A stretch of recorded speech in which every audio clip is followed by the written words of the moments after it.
The tiny nation of Denmark has the largest proportion of Muslims in Western Europe. And there's a growing dark side. What's your goal?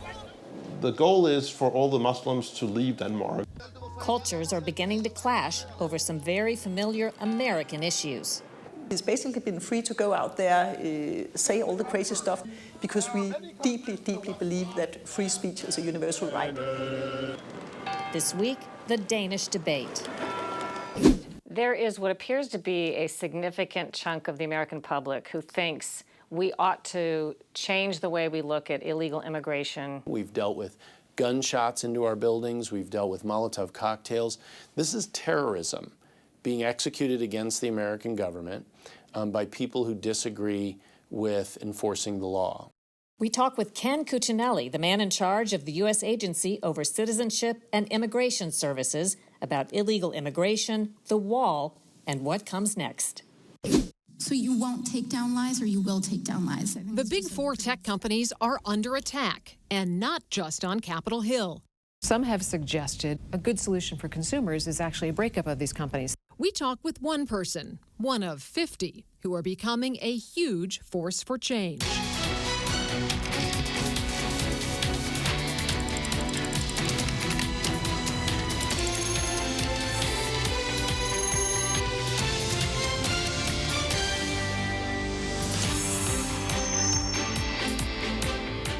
Welcome to Full Measure. I'm Sharyl Attkisson.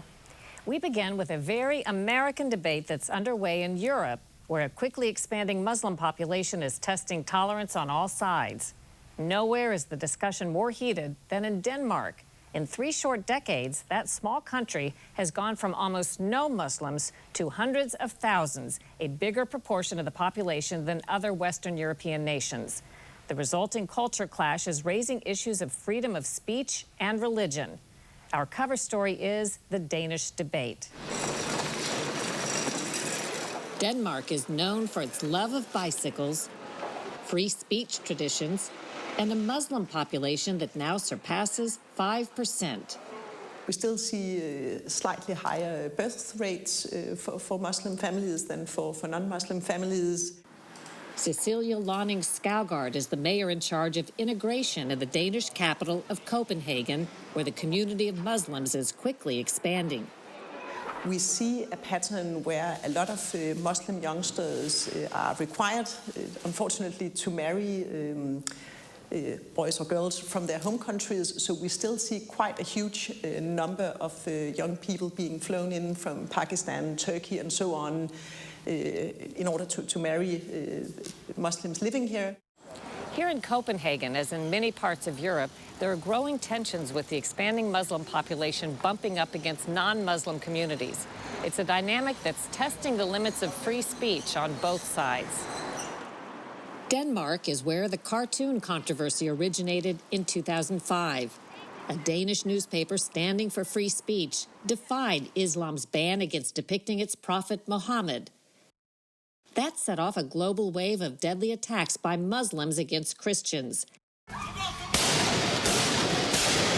And a violent, deadly attack a decade later in France on the satirical newspaper Charlie Hebdo. So I'm very much a child of the cartoon crisis. Jacob M. Shigama is a free speech expert at a Copenhagen think tank. Was your view that even if minorities or certain people are offended, that free speech should still enjoy special protection?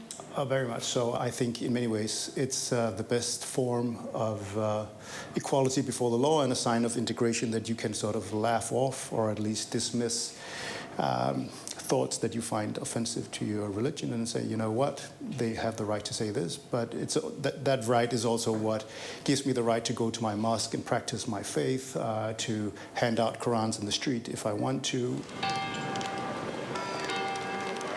But Denmark's strong free speech culture is being seriously tested by the emergence of a Danish politician named Rasmus Paludan. Paludan, an attorney, founded an anti-Muslim hardline party in 2017. Hello, my name is Rasmus Paludan. I'm the leader of the Danish political party Hardline. And probably the first person since 1939, when the Nazis were running for parliament, to have a political program that called for the deportation of people based on their ethnicity. So he wanted non-Western people, even Danish citizens, to be deported, and he wanted to ban Islam. It wasn't quite Nazism, but it was an explicit platform of ethno-nationalism based on deeply liberal values. In Denmark, our party is fighting for the survival of ethnic Danes here in Denmark. In a matter of months, Paladin gained popular attention through his YouTube channel and anti-Muslim rallies. There are many countries in the world that were very peaceful and non-Muslims and became whole nations when Islam arrived. He burned Islam's sacred book, the Quran. What has made him possible in this society? Well, for a long time, he was mostly sort of a pathetic phenomena, online phenomena. Then he went to this immigrant area of Copenhagen, and he was attacked. Police had to protect him. Cars were burned down, and he would probably have been killed or seriously injured if the police hadn't protected him.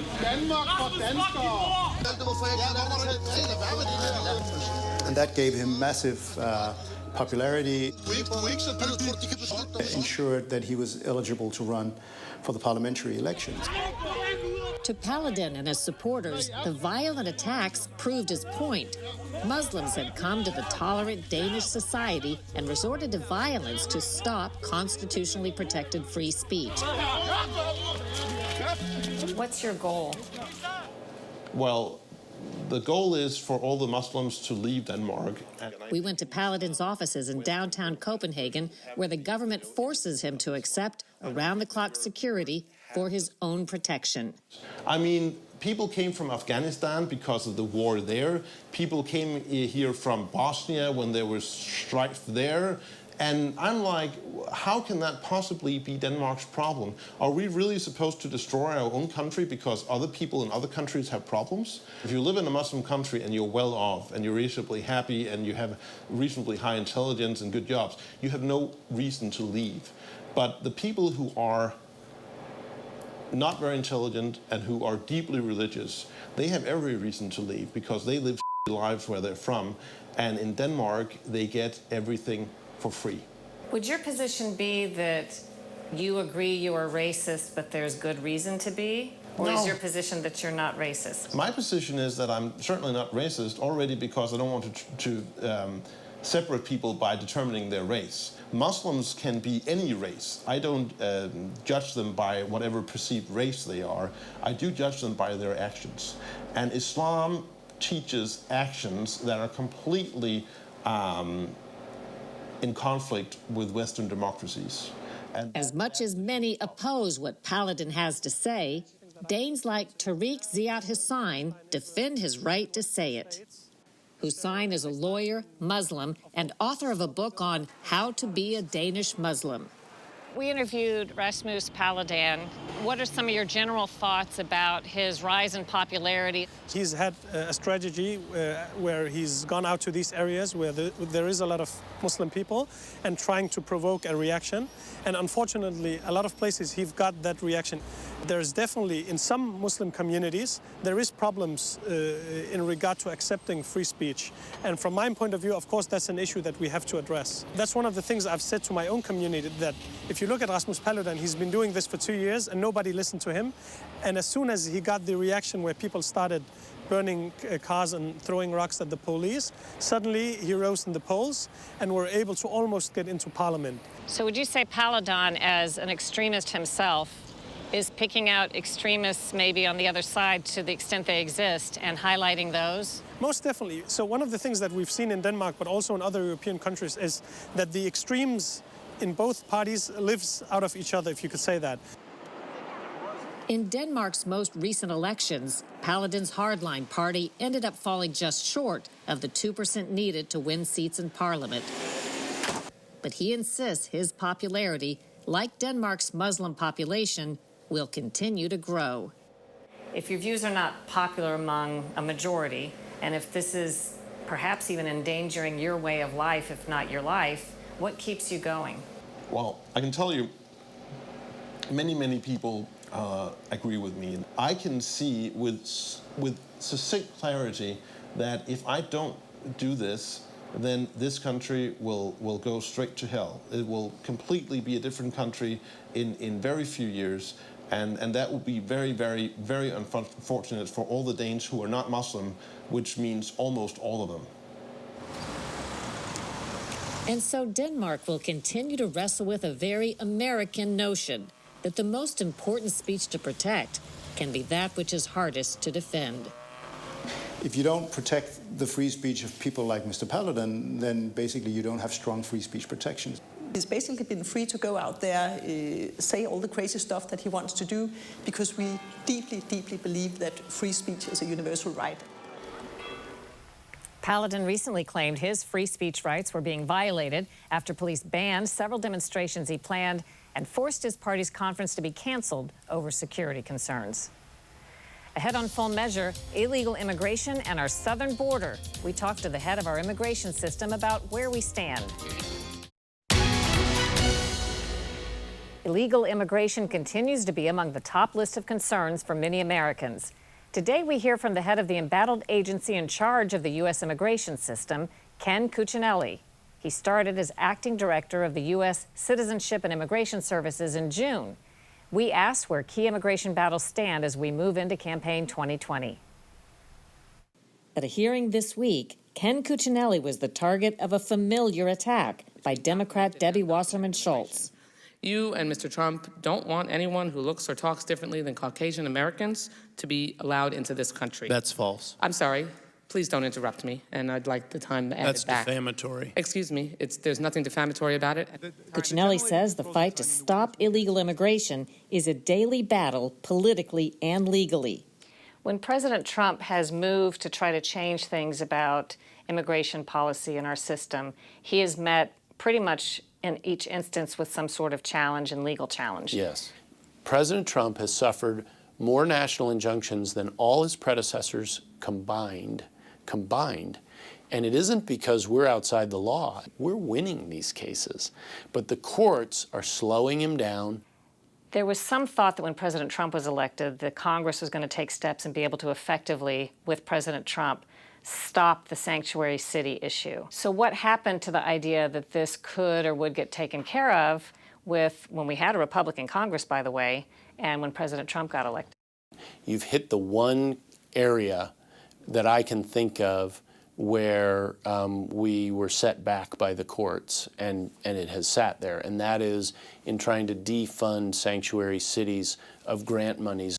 You noted there was a Republican Congress for the first 2 years of the administration. Paul Ryan was a infamously pro-illegal immigrant, and as a speaker was, stymied time and again good legislative opportunities. You can't just say Republican or Democrat. There's been a history of problems with the leadership of both parties over the years in attacking these problems. As for President Trump's wall, after being held up in court, it's finally being expanded with 75 miles of new or improved fencing completed so far.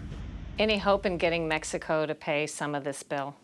I have no idea about that. I will say that one of the most amazing things that President Trump has accomplished this year is with Mexico. He's told Mexico, look, the hammer's coming unless you start to meaningfully cooperate. Didn't Mexico just turn back a large caravan? 2,000-person caravan just this past week. That's something that even just 6 months ago they weren't doing, and now they are. It's sort of an open secret that there are people in the federal government who align themselves much more, I would say, with a progressive or liberal agenda on some of these issues than a conservative or President Trump agenda. Have you run into that? I have encountered that. I will tell you that in my first 100 days here, we disciplined 27 leakers. We have a handful more still in the pipeline for discipline. I have had confrontations, unfortunately, with employees, instigated by them, not by me, on policy matters that our agency is engaged in. And I think those discussions, frankly, are more appropriate to the political arena than to an employee-management relationship. There is what appears to be a significant chunk of the American public who thinks we ought to change the way we look at illegal immigration and illegal immigrants.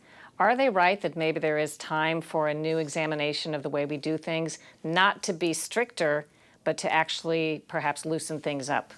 Certainly the full spectrum of opinion is out there, and arguably the loudest has become the radical left, which has really been very militant in this space. I mean, they're attacking facilities that my employees work in. We've dealt with gunshots into our buildings. We've dealt with Molotov cocktails. This is terrorism being executed against the American government by people who disagree with enforcing the law. They want it to be moved radically to essentially erase our borders and have an open borders type policy, basically make sanctuary city type policies that ruin public safety in those communities nationwide. So you don't think there's time to look at those views and perhaps shift where we are? Well, not to those views. I mean, the president himself thinks we need to reform the immigration system to make the immigration system work as a reflection of our belief, meaning the president's, one I share, that the immigration system here is for America and Americans first. A new bill proposed in Congress would legalize up to 325,000 illegal immigrants working in U.S. agriculture. It has bipartisan support. Coming up on Full Measure, do the big tech companies have too much power? Inside the growing probe, next. As Congress turns up the heat on companies like Facebook, they're facing added pressure. Nearly every state has now joined an antitrust investigation that could threaten the way the tech giants do business. Lisa Fletcher talks with the Attorney General for the District of Columbia, Karl Racine. When you have 50 state attorney general focused on a very successful, large, and powerful company like Google, it's a big deal. D.C. Attorney General Karl Racine says he and his counterparts are throwing their full weight behind an investigation into how Google is using its power and whether its internet dominance of searching and advertising is harming competition and consumers. Why mobilize attorneys general when the feds are already launching an investigation? That company has so much data and information about its consumers that has tremendous value to marketers that it's quite normal for us to want to understand what is the impact of such a powerful company having such a powerful commodity, that is information about consumers in the business place. As the heat turns up, whether from investigations or questions over hacking scandals and data breaches, watchdog groups say so does the spending by the Big Four to exert influence in Washington. In the past 9 years, lobbying by Google, Facebook, Amazon, and Apple, often referred to as the Big Four, has skyrocketed from just $7.5 million in 2009 to $55.4 million in 2018. So basically, these companies are counting on politicians remembering where the money is coming from. How do you compete with that? Well, I think 50 state AGs with subpoena power and a commitment to do right by their consumers is ample competition for hordes of lobbyists and lawyers. The FTC recently settled with Facebook for $5 billion over how the company utilizes user data, and slapped Google with a $170 million penalty for collecting information on children without their parents' consent. For their part, the tech companies say they've moved quickly to address data and privacy concerns. Facebook's Mark Zuckerberg told Congress they've learned from their mistakes. It's clear now that we didn't do enough to prevent these tools from being used for harm as well. And that goes for fake news, for foreign interference in elections and hate speech, as well as developers and data privacy. Some have suggested a good solution for consumers is actually a breakup of these companies, similar to oil companies 100 years ago or Ma Bell in the 80s. You do mention the breakup of Standard Oil. I want to remind you that that was an Attorney General-led action that resulted in that breakup. This could go to that level, but let's follow the facts and see where we are after we review the facts. Facebook faces as many as 4 antitrust probes between the states, Congress, and federal agencies. Ahead on Full Measure, something new about our deep dive into deep fakes on the internet. Earlier this year, we investigated fascinating deep fake technology that's quickly making it nearly impossible to tell what's true and what's not. Are we quickly approaching a time, do you think, when we shouldn't believe at face value anything we see online? I think, at least I will say, everybody should be careful and keep vigilant about this kind of visual media we're seeing, simply because we have the capacity of changing them. Here, the face of actor Jennifer Lawrence is swapped out with actor Steve Buscemi. It makes me sad that somebody spent that much time on that. Because I'll bet that was hard to do. An update, the Senate has passed a bill called the Deepfake Report Act. It would require the Department of Homeland Security to track and publish an annual report on deepfake technology. It would specifically assess how foreign governments can exploit such technology. Next, the House will consider the bill.